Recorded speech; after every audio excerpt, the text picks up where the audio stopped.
This is the Improv Chronicle podcast. I'm Lloydie.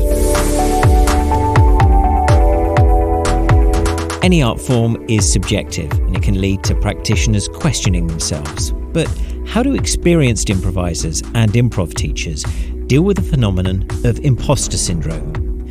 My 101 teacher emailed me and said, "It's improv. We're all imposters when you think about it." And I guess he's right. Even so, the feeling that you're about to get found out and that maybe you shouldn't really be in the job of performing or teaching improv is still often a feeling or a voice that improvisers get in their heads. I wanted to talk to some experienced voices in improv and hear if they ever suffer from imposter syndrome, and if so, how they deal with it. My first port of call was a friend who I've been lucky enough to teach classes and corporates with, and who has such a great way with people. Hello? Hello! Hello, how are you? I'm great, how are you? I'm all right, thank you. Rhiannon Vivian is an improviser from the UK based in London. She plays with the Maydays, Dreamweaver Quartet and Bumper Blyton, and she performs all around the world. I mean, she can't possibly get imposter syndrome. I do, yes. I get it a lot. I get imposter syndrome a lot. I haven't really looked up exactly what it means, but I feel very much, I feel that's very much a part of me. And I used to think it was because maybe I am more introverted and I tend to think and overthink and rethink situations. I think a lot about what I've said if it's teaching in class. I think a lot about how I've done in a show, which is actually not really the vibe of improv, is it? Because it's very much a collective event, and yet we're such fallible humans in as much as we all have an ego, which is a good thing because it means, we get out of bed in the morning, brush our hair. But you can go into the over rumination of things. And for me, it's something that I would do even in life. I mean, I even now, if I have like a dark moment, will ruminate a conversation 10, 20 years ago. I'm glad it's not just me. It's really tiring. Yeah. So, I mean, how does it manifest itself? How do you know it's like, oh, here we go? Is it just kind of like replaying thoughts or conversations in your head, or how does it work for you? I think it's, unfortunately, and in a sort of very ugly way, it manifests itself in comparison or by comparison. Initially, like I tend to think of all the people that I admire or I think are good at what they do, or who I might have stolen some teaching, not games, but kind of styles and things from. And I kind of think, well, they are good, so what am I doing? And they still teach, so what am I doing? It's a comparative thing, and I don't know. I think that's, again, normal, but it is tiring. But I also think that it's normal within degrees of normal. I think there's a sliding scale from healthy comparison to irritating comparison to really unhealthy to the point where it might hamper what you do because you're worried that you're not good enough. Sunny Dapp is the founder of and a performer with Improv in Birmingham in the UK. I remember one of my teams being on the same night as them at a festival a few years ago, and the energy and enthusiasm the whole team had when they went on stage was hugely infectious. They all seemed like they absolutely belonged there on stage. So in my head, I'm thinking they can't possibly suffer from imposter syndrome. Of course we do. When we're human, everyone gets it. But it's that thing where, okay, we rehearse, we practice, we have that prep talk before you go on stage as well. And it's that thing where, look, we've earned our right to be here, and we are here, and people want to see us. And it's about centering yourself and saying that you deserve to belong here, and you've earned your right to belong here. And I think that's, for us, was a massive thing in Improv, where our stuff was tested with audiences that had never seen improv before, and it was tested with people. I brought people together who had never done it before, and they did have that. Oh, are we doing this right? And I was like, don't care about doing it right. It's, are you doing it? Do it your way. We're following it, or description of a game that sets the rules, use air quotes, and just do it your way, and you are worthy, and that's what it was. So not fuck imposter syndrome. You know what I mean? Oh no, I'm on board with that. Now, and I am someone who has suffered with it a lot, both as a teacher and a performer. I'm constantly like, oh, am I good? Am I the crap one in the group? Maybe I shouldn't be here. Like often I'll think that and have to really have a word with myself. How do you get past? Aside from fuck imposter syndrome, how do you actually push past it when you feel it creeping in? Well, no, it absolutely creeps in as well, because obviously I work as an actor as well, and you do feel shit. You do sometimes feel like, oh my god, am I here because am I here? Obviously, for those who don't know, I'm a British Asian background, so it's always like, am I here for the diversity hire? Am I here for any other reason? But then you realize that you have to have that prep talk within yourself, because we always have our inner critics, but I don't think we always have our inner coach, the person who speaks nice and gentle things within our own voice that tells us good things about ourselves. And I think the inner critic and the imposter that would live within us, that little voice, it needs to be talked to and silenced, and it can only come from a good place within yourself. And when you do get that, you do end up have to fight in it as well. You have to say that, no, I know what I'm doing.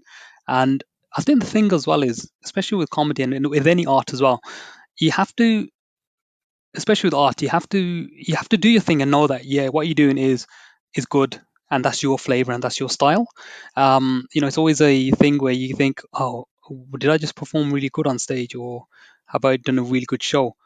And you don't want to be walking around looking all glum, waiting for someone to give you the validation to say, hey, I really enjoyed what you've done. Just do your thing and just go up there and smile. And then if people generally do come up and say to you, I really liked what you did, if they really liked it. If they didn't, then you can go home and cry about that in your bed and think, nobody said anything good about me.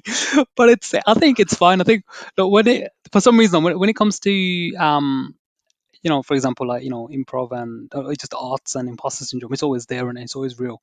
But I think it's that thing where um, I don't want to generalize it, but actors and performers and artists, we do crave that validation. We want that people to recognize that because we put so much into it. Do people love what we're doing? Do people get what we're doing?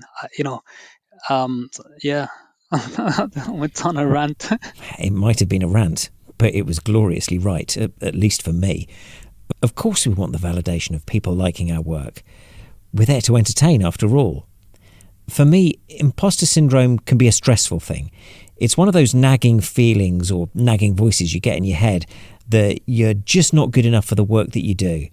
And when I was thinking about this episode, I walked past my bookcase and my eyes fixed on Take It Easy, which is a book by Amsterdam-based improviser Ryan Miller. The whole book's vibe is about getting more out of improv by doing less. I mean, I think, firstly, I think everybody deals with imposter syndrome, and I certainly count myself among those people. And yeah, I mean, it's interesting talking about my book, and because, there is a through line, or I think there are parts that I touched on about like, it's okay, just take it easy, just do what you want, and be a good scene partner, and that's don't worry about judging yourself or being critical. And then there's the other through line that is like, who the fuck am I to write a book about improv?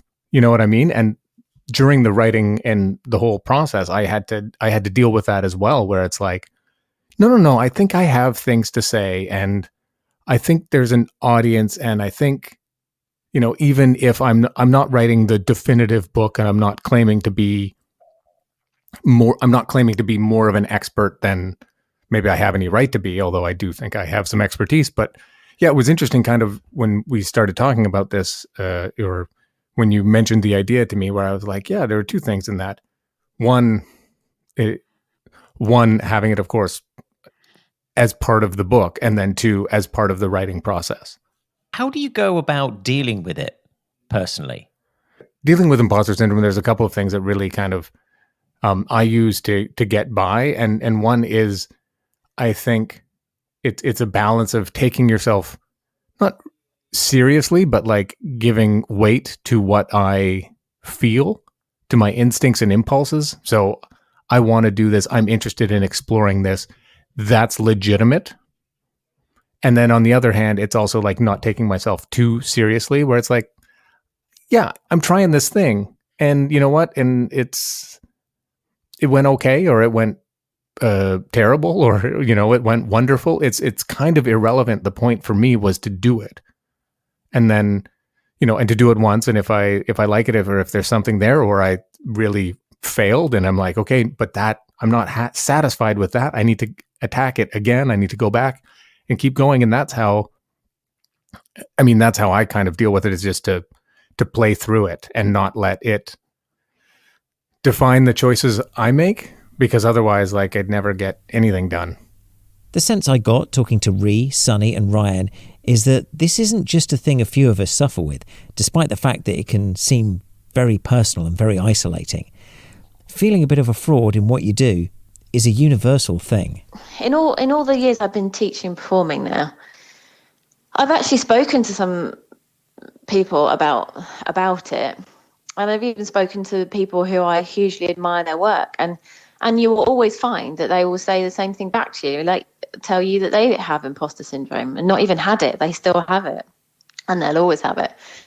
And whilst it doesn't stop it happening, a bit like you can't stop nerves from happening, perhaps it's a good thing in a way to keep you humble. But it's also really useful to know that, those people who you pop on a pedestal, don't see themselves as being on that pedestal. They're just doing what they can to kind of make their living and do a good job, and seem competent, because we all want a competent teacher. Nobody wants to walk into a room and have the teacher go, "Oh God, are you right with this, everyone?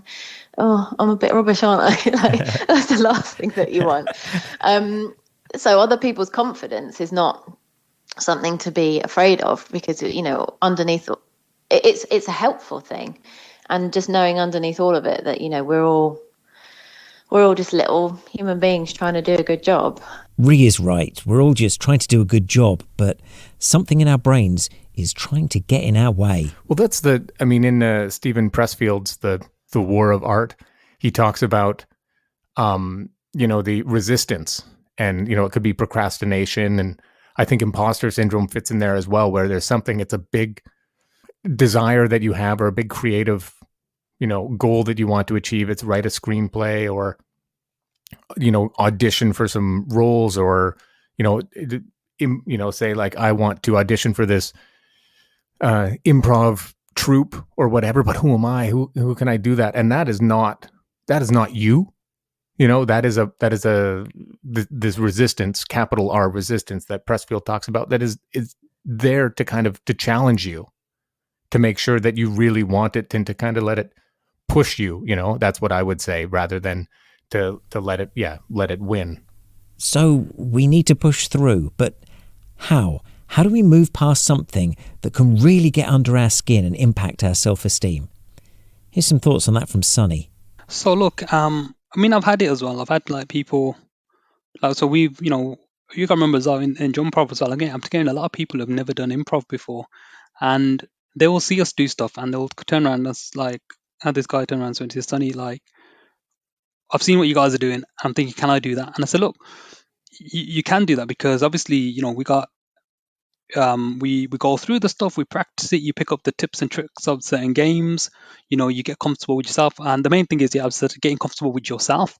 Like, you get to a point where you feel comfortable, where you bring yourself, your complete self on stage, and then you can play up certain aspects and characteristics of yourself to fit the character. And I think that's when it comes down to that, everyone's always going to feel that, can they do it, or do they feel out of place? And then everyone's always going to have that nagging voice in their head.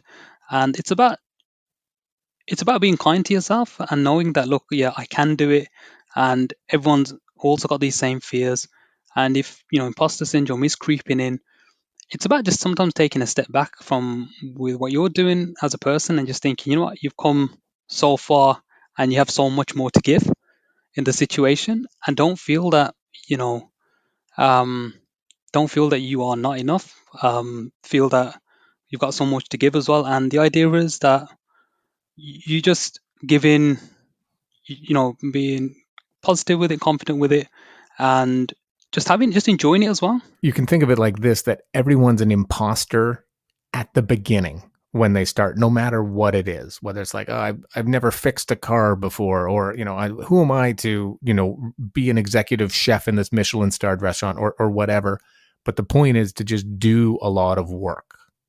That's the real way, I think, to channel, not challenge, but to push through imposter syndrome is if you do, well, a lot of work, but let's start with just one, that thing that scares you, that gives you that imposter syndrome. If you do that, and then you just keep going, if that feels right for you, and then imposter syndrome is more like a monster under your bed or in your closet at night where you just need to confront it and then it goes away. I can't wait to get rid of my monsters. As ever, my guests have been amazing. Check out their websites and their work by looking at the show notes for this episode. It's well worth doing. I'm really worried that I've waffled and haven't made much sense. Are you kidding me?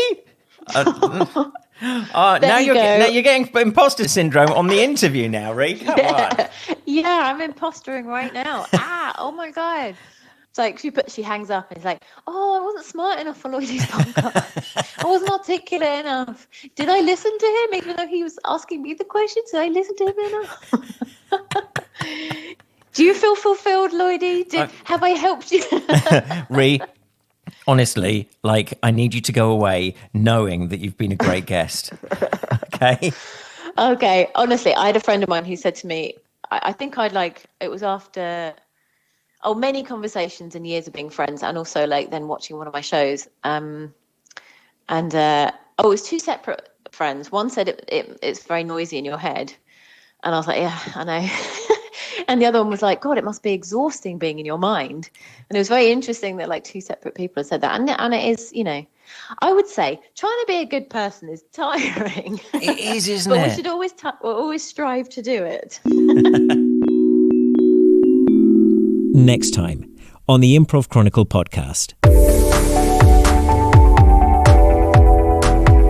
Many people advise that to be a good improviser, you need to have an interesting life. So what are the things that people have done? What are the hobbies that people have taken up, or professions they've worked in, or life habits they've taken on that have helped them in their improv? Let me know yours by emailing them to newsdesk@improvchronicle.com. The Improv Chronicle podcast is produced and hosted by me, Lloydie James Lloyd.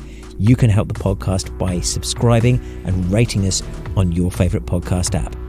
And if you have a possible idea for an episode, get to improvchronicle.com.